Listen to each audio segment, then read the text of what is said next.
Assalamualaikum warahmatullahi wabarakatuh. Di sini kita akan belajar bagaimana menganalisis regresi logistik biner menggunakan stata. Langsung saja.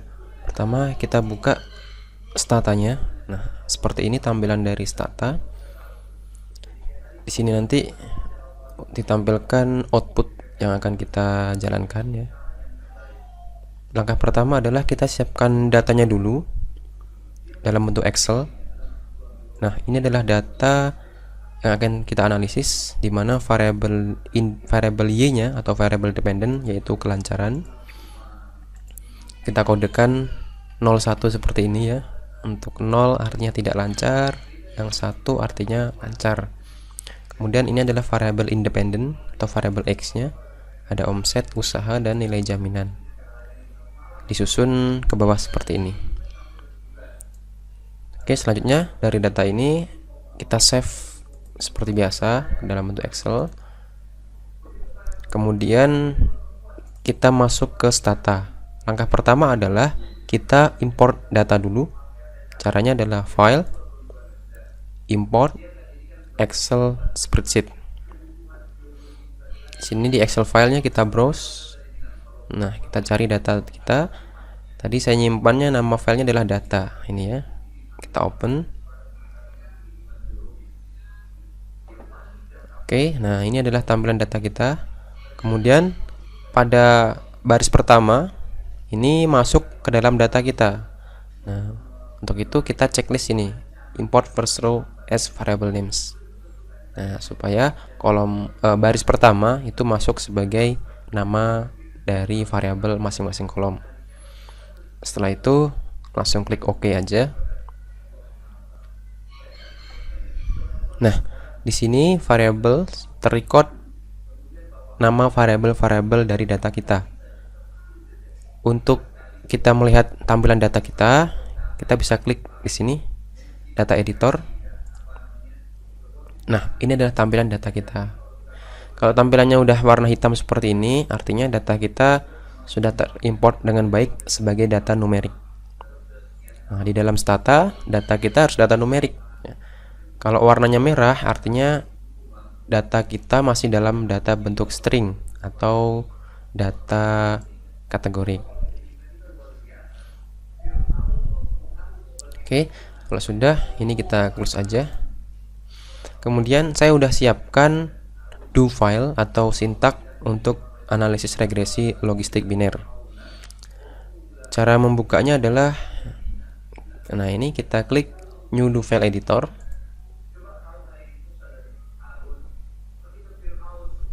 Nah, buka seperti ini ya, do file editornya. Open ini. Kemudian ini sintak kita, sintak regresi logistik. Kita open. Nah, ini adalah sintaknya. Baik, langsung saja untuk analisisnya. Untuk cara runningnya, kita blok by baris ya, blok per baris untuk sintak yang akan kita running. Nah, di langkah pertama kita akan merunning full model ya. Kita akan meregresikan antara variabel kelancaran dengan variabel independen lainnya. Nah, ini sintak pertama adalah logit. Ini adalah fungsinya untuk perintah regresi logistik biner. Kemudian ini variabel y-nya. Nah, ini harus sama ya. Jadi nama di dalam variabel sintak di sini harus sama dengan nama di dalam variabel name di sini. Ya, kelancaran huruf K-nya besar, ini juga harus besar. Kemudian variabel independennya omset usaha di sini juga sama, gandeng semua. Nilai jaminan juga sama. Oke, kita coba running. Kita blok, kita klik di sini. Kemudian kita running melalui ini, execute selection. Kalau kita tidak blok, langsung kita running seperti ini. Kita running langsung, ini nanti akan ke running semua dalam satu do file ini. Nah, jadi kayak gitu lebih membingungkan ya. Jadi kita running satu-satu ya, sesuai kebutuhan kita. Ini kita blok, terus kita running.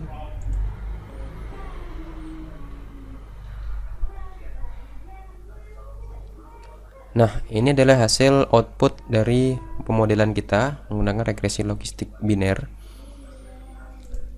Dari hasil ini terlihat bahwa ini adalah nilai probabilitasnya atau nilai secara simultan ya, uji simultan likelihood ratio. Kemudian ini adalah nilai signifikansi untuk masing-masing variabel. Untuk variabel omset usaha, ini nilai p-value-nya ya. Kita bandingin dengan alfa 5% ya. Kalau kita lihat untuk omset usaha dan nilai jaminan berdasarkan nilai p-value ini dia masih di atas 0,05. Artinya dia variabel-variabel ini belum tidak signifikan ya, tidak signifikan dalam mempengaruhi si variabel kelancaran. Nah, urutannya yang pertama, setelah kita modelkan seperti ini, kita lihat uji kesesuaian modelnya. Nah, ini kita blok, kita running. Nah, dari model yang sudah kita running di atas menggunakan dua variabel independen menghasilkan nilai Hosmer-Lemeshow-nya ya, uji Hosmer-Lemeshow berdasarkan nilai probabilitasnya sebesar 0,9658. Artinya apa? Ya benar, artinya terima H0. Dengan kata lain, model telah cukup menjelaskan data. Kemudian setelah itu kita lihat nanti uji signifikansi model menggunakan likelihood ratio test yang ini, dimana kalau kita lihat nilai probabilitasnya kurang dari alfa 5% ya, di bawah 0,05, sehingga kita bisa menyimpulkan tolak H0. Dengan kata lain, variabel bebas tidak berpengaruh secara simultan terhadap kelancaran pengembalian pembiayaan. Nah, ini kalau menurut saya ada masalah ya. Kenapa? Karena secara simultan variabel bebasnya berpengaruh ya. Jadi untuk kita lihat di sini, ini kan kurang dari alfa 5%. Nah, kesimpulannya kan variabel bebas berpengaruh secara simultan ya. Kalau ini lebih besar dari alfa, kebalikannya ya, terima H0. Jadi variabel tidak berpengaruh. Karena di sini kurang dari alfa 5%, maka kita bisa simpulkan variabel bebas berpengaruh secara simultan terhadap kelancaran pengembalian pembiayaan. Nah, di sini berpengaruh simultan, tapi kenyataannya pada masing-masing variabel tidak ada pengaruhnya. Nah, sehingga kita perlu selidiki apakah ada pelanggaran asumsi. Asumsi yang bisa kita cek di sini yaitu asumsi multikolinearitas, adanya korelasi yang tinggi antar variabel independen. Nah, setelah itu kita cek korelasinya. Kita kembali ke do file. Nah, kita cek korelasi antara omset usaha dengan nilai jaminan. Kita running. Nah, ternyata hasil menunjukkan bahwa nilai jaminan dan omset usaha memiliki korelasi yang cukup tinggi ya, sangat tinggi masalah. 0,99 ya, hampir sempurna korelasinya. Sehingga kita bisa katakan terdapat multikolinearitas antar dua variabel ini ya. Kemudian solusinya itu untuk multikol, solusi yang paling mudah adalah kita mereduksi atau membuang salah satu variabel. Namun karena variabelnya hanya ada dua, jadi solusinya adalah kita modelkan satu-satu. Jadi kita pakai nanti nilai jaminan ya, kita regresikan dengan kelancaran, kemudian omset usaha kita regresikan dengan kelancaran. Jadi ada dua model yang kita bangun. Oke, selanjutnya karena ada masalah multikol, kita modelkan satu-satu. Nah, model yang pertama saya gunakan omset usaha ya, variabel independennya. Angka pertama seperti yang tadi, kita modelkan dulu secara umum. Logit ini variabel Y-nya ya, dependen kelancaran, variabel independennya omset usaha. Kita running. Nah, di sini terlihat bahwa untuk variabel omset usaha memiliki pengaruh yang signifikan ya, dilihat dari nilai p-value yang kurang dari 0,05. Kemudian secara simultan juga memiliki pengaruh ya variabel omset usaha. Nah, karena di sini hanya satu variabel omset usaha, jadi sebenarnya nilai simultan dan nilai parsial ini harus sama ya. Karena hanya ada satu variabel independen. Selanjutnya kita cek uji kesesuaian modelnya. Kita blok. Nah, uji kesesuaian model menunjukkan nilai probabilitas 0,03, yaitu kurang dari alfa 5%. Artinya apa? Tolak H0. Dengan kata lain, model masih belum cukup menjelaskan data. Ya, ini dikarenakan kemungkinan karena memang variabel independennya cuma satu. Kemudian selanjutnya adalah kita lihat menghitung OR-nya, odds ratio. Dengan perintah ini ya, logistik. Ini fungsinya adalah logistik. Kemudian variabel Y-nya apa dan variabel X-nya apa. Oke ya, kita blok, kita running lagi. Nah, di sini adalah output dari odds ratio untuk omset usaha.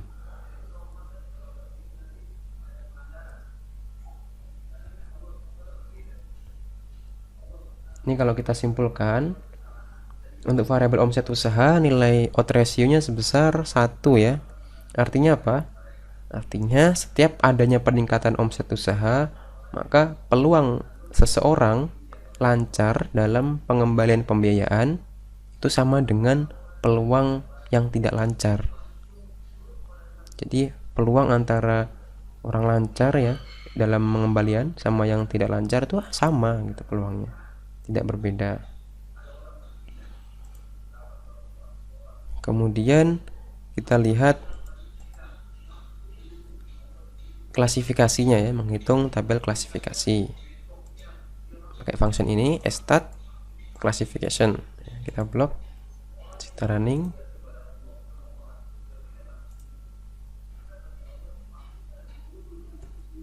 Nah, ini adalah hasil outputnya.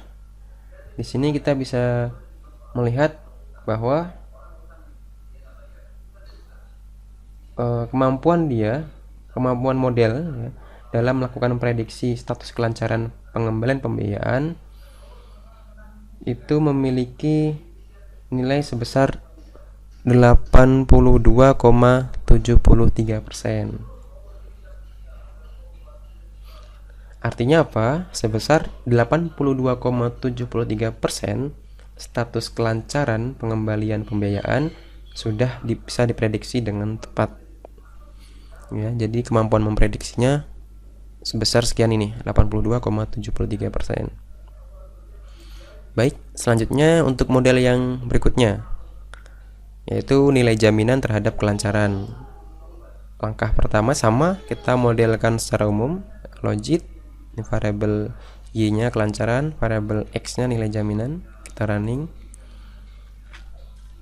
Oke, di sini menunjukkan bahwa nilai jaminan berpengaruh signifikan ya. Dilihat dari nilai p-value-nya yang kurang dari 0,05. Kemudian secara simultan ya, juga berpengaruh signifikan. Selanjutnya kita lihat uji goodness of fit-nya, uji kesesuaian model. Running.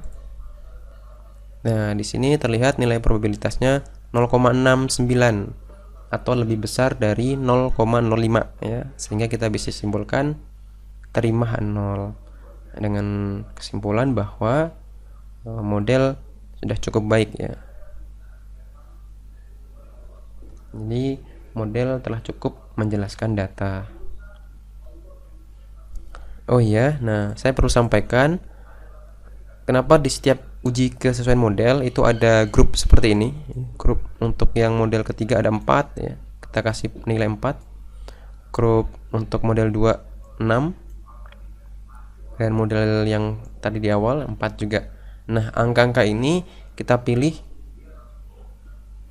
secara berurutan ya. Jadi kita tentukan sendiri sedemikian hingga nilai probabilitasnya itu menghasilkan nilai yang lebih besar dari 0,05.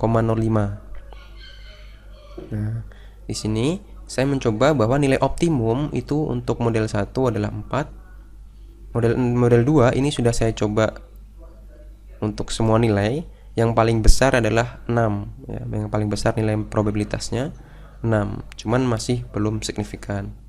Signifikansinya masih di bawah 0,05 gitu ya. Harapan kita pilih nilai ya, nilai di grup ini yang menghasilkan nilai probabilitas ini itu lebih besar dari 0,05. Nah, seperti ini contohnya ya. Ini kan kita tentukan grupnya 4 menghasilkan probabilitasnya 0,69. Ini kan artinya model telah cukup menjelaskan data. Oke.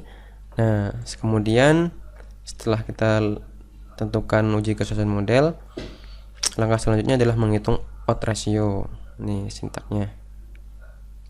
Logistik, kelancaran variabel Y-nya, nilai jaminan variabel X. Kita running. Nah, di sini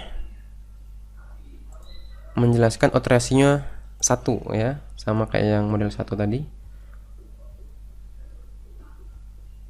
Kita bisa menjelaskan bahwa setiap adanya peningkatan nilai jaminan, maka peluang seseorang lancar dalam pengembalian pembiayaan sama dengan peluang yang tidak lancar.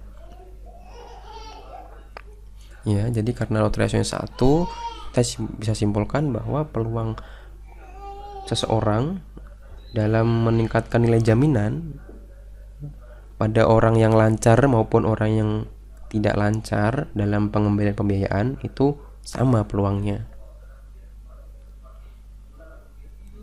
Baik, setelah itu kita lihat klasifikasinya ya. Apakah model yang kita bangun mampu memprediksi dengan tepat. Kita mau melihat, nah kita blok dulu, kita running. Nah, ternyata kemampuan prediksinya 82,01%. Artinya sebesar 82,01% status kelancaran pengembalian pembiayaan sudah dapat diprediksi dengan tepat. Jadi kemampuan prediksi model yang kita bangun tuh sudah cukup ya, ini ya, 82,01%, sudah cukup baik. Baik, demikian yang bisa dapat saya sampaikan terkait analisis regresi logistik biner menggunakan stata. Semoga bermanfaat.